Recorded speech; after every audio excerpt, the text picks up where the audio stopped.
Hi everyone, you're welcome to my YouTube channel. My name is Folagbade and I'm ready to help you to build that marriage that would work and thrive. Now, in this very video, I want to share with you something very important, and it's titled 7 Important Pillars That Your Marriage Needs Now. Yeah, you're going to love this one. And even though you've heard a lot of things, I want to share an important concept that's going to really help you in how you manage your marriage all through this season. You ready for this? Let's go.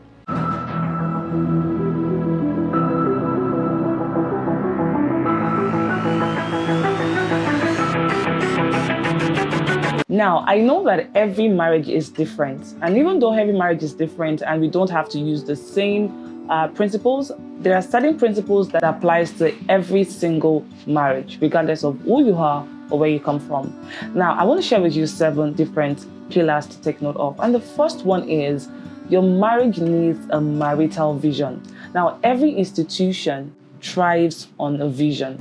It doesn't matter if it's a business, if it's a church, a financial institution, there's always this, the set of values, mission, vision that you're looking into, right? And so no matter the tribe, the language, the location, and whichever way you want to operate, this vision is what drives everybody to achieve the same goals along the line.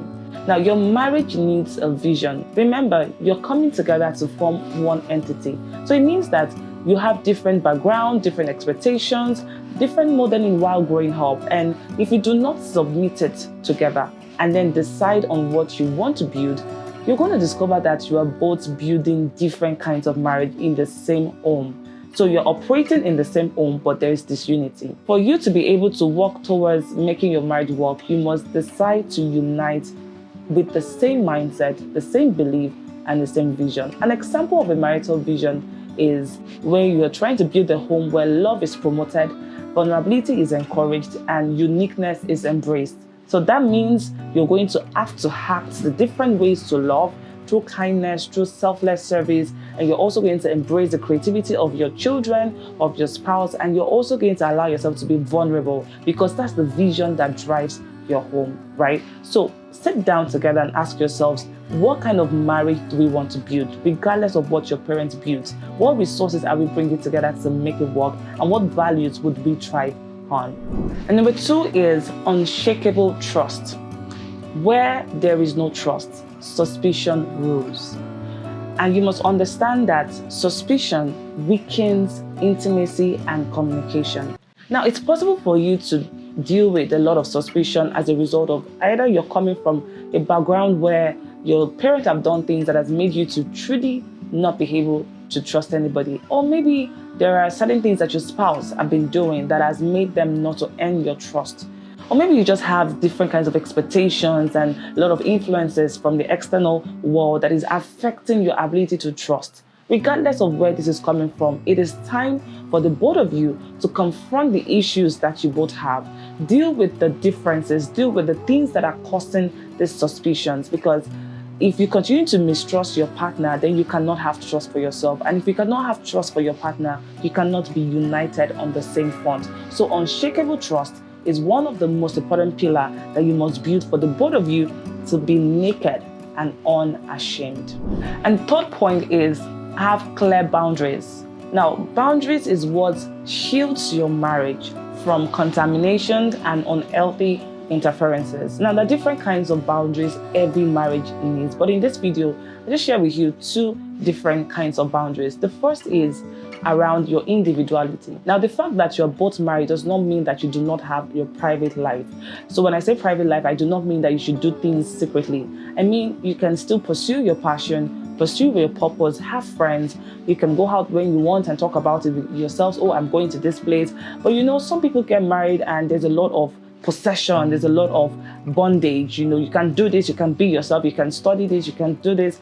Now, that is not how a healthy marriage will thrive. You must preserve your individuality while coming together to become one, okay? And the second kind of boundary that you should have is boundaries from the opposite sex. If you allow anybody to come into your marriage, either by just being a friend or just being too loose with them or not being cautious about how you relate with people, you find yourself having a lot of emotional traps. infidelity, and so many other mistakes along the way. So help your marriage by building clear boundaries for yourselves. Number 4 is progressive forgiveness. Now, if you notice, I said progressive because if your marriage is going to last for the next 80 years, you're going to have to learn how to continuously forgive.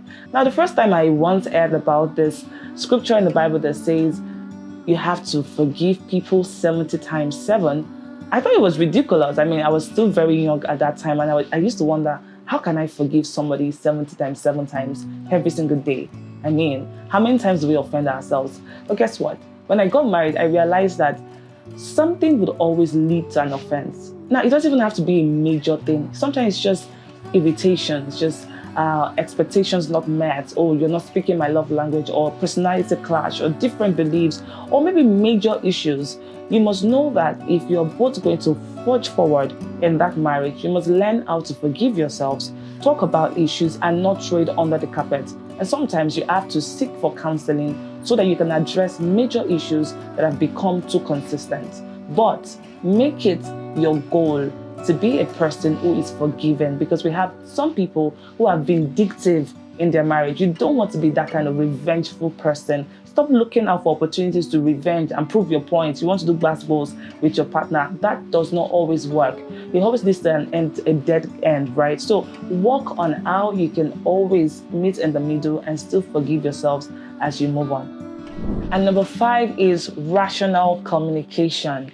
Now, communication is still that skill that I'm still a student of.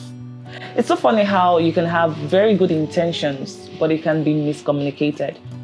When it comes to communication, there are a lot of things to look out for. I mean, there has to be active listening, there has to be understanding, empathy. There also has to be that, right approach, right tonality, because communication is just 7% of words. There's still a lot of body language, your tone. And so when it comes to communication, you must know that nobody is perfect in how they communicate, but you have to learn it in terms of what you're trying to say to your partner, making sure that your partner understands.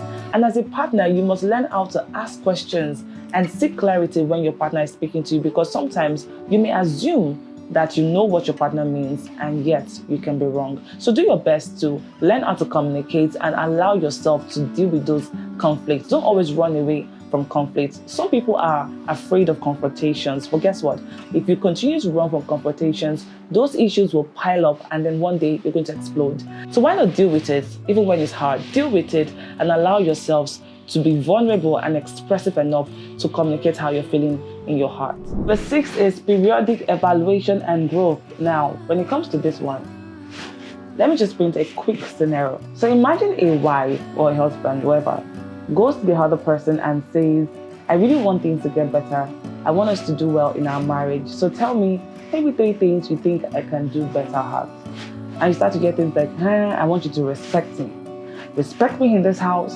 You don't do this, you communicate this way, you do it this way. And after listing out all of the things that needs to be done, you hear something like, okay, thank you for the feedback. So what about you? What are those things that you think you can also do better? You start to get things like, don't focus on me. You just get better. You get better, right? If you get better, this marriage will be better.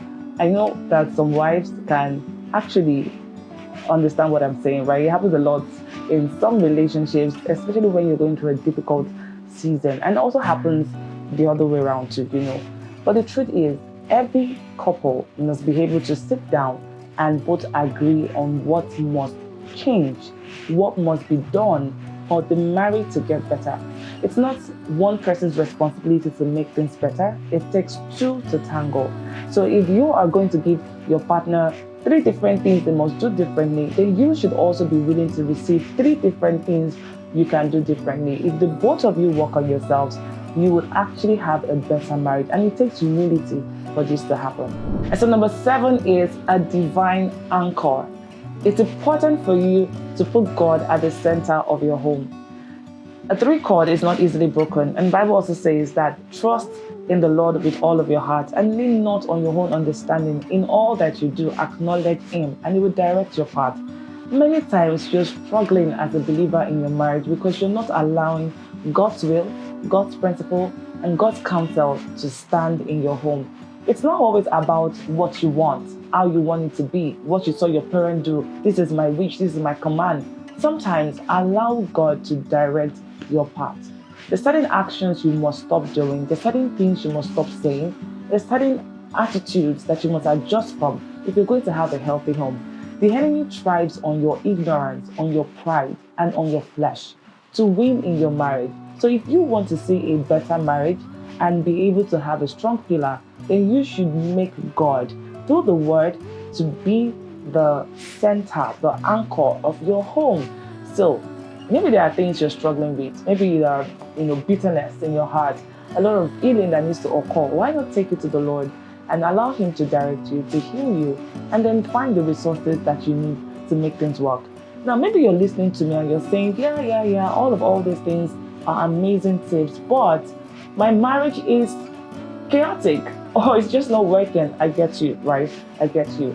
If you feel as though these things cannot work in your marriage because of the circumstances that you have found yourself in, then I want to ask you to, why not have a counseling session to just gain clarity as to how to move and navigate in your home. I know that you want to have the counseling session with your partner, but if you find yourself in a very difficult situation and your partner does not think that counseling can help, you can start by just getting clarity, getting counsel, and getting the wisdom that can help you to navigate for that season.